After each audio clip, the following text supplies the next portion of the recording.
And the Lord shall bring thee into Egypt again. Bondage or slavery. Again with ships. Whose history is that, Kimberly? Carl? That's our history. That's out of the Bible. That's not hate speech. God didn't say that happened to everybody. God said it happened to a specific group of people. No, everybody can't claim that victory that they went by the millions, hundreds of millions on slave ships into slavery. Everybody can't claim that, but we can, right? Watch this, read. By the way whereof I spake unto thee, thou shalt see it no more again. God said thou shalt see it no more again. It's talking about our homeland. They never took us back to where they got us from today. They just like, you know what? Now y'all free. Y'all can go out into America. We didn't have nowhere to go. Have you ever heard of sharecropping?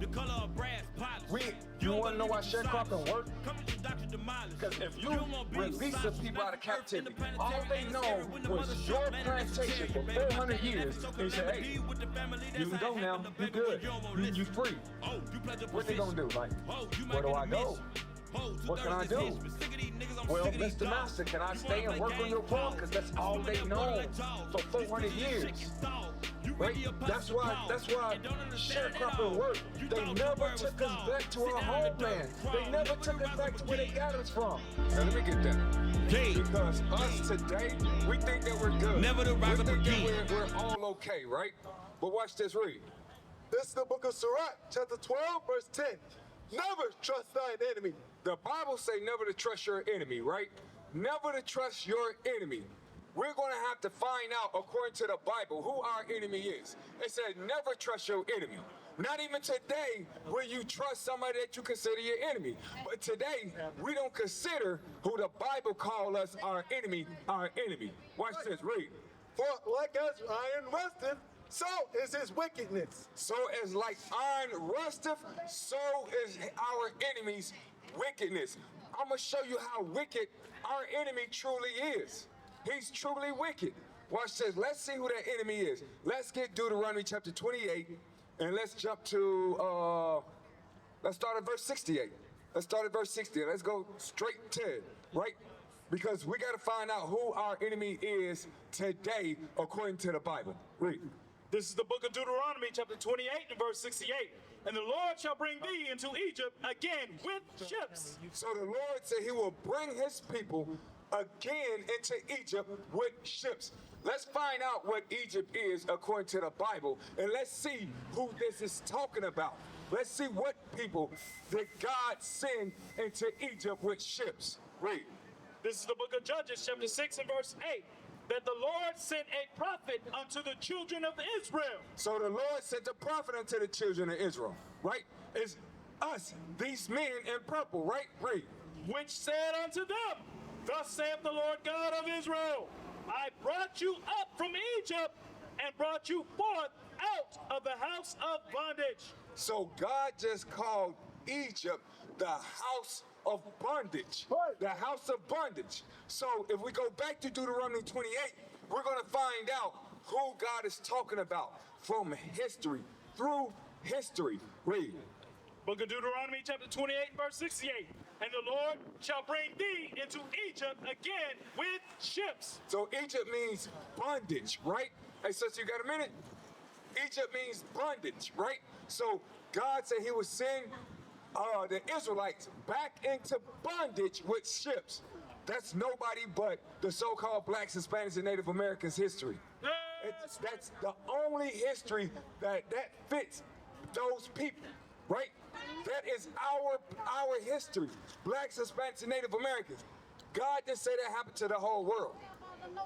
God never said that happened to the whole world. God said that happened to the tribes, the 12 tribes of Israel.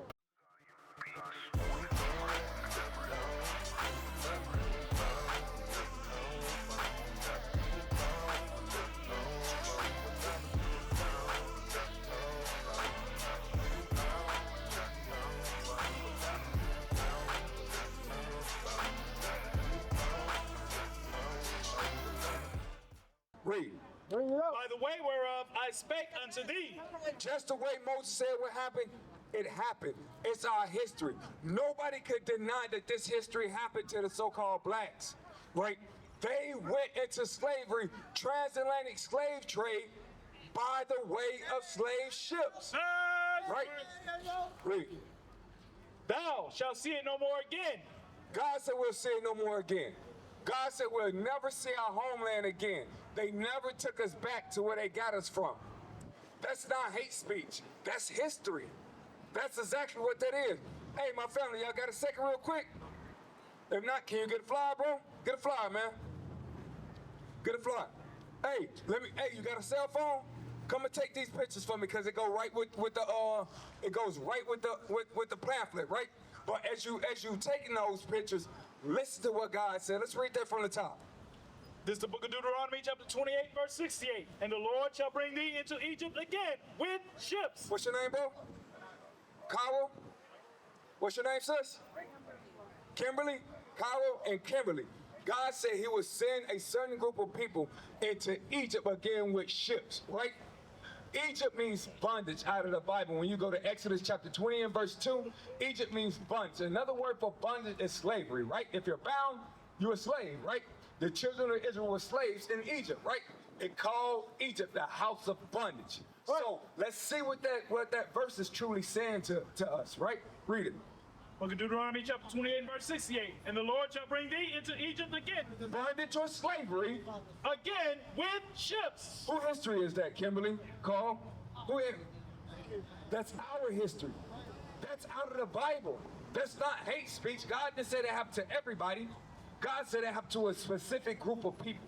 Right. No, everybody can't claim that history, that they went by the millions, hundreds of millions on slave ships into slavery, can they? Everybody can't claim that, but we can, right? Watch this, read.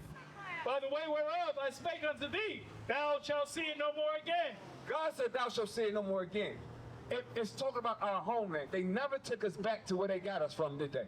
They just like, you know what? Now y'all free. Y'all can go out into America. We didn't have nowhere to go. Have you ever heard of sharecropping? You want to know why sharecropping worked? Because if you release the people out of captivity, all they know was your plantation for 400 years, and you say, hey, you can go now. You good.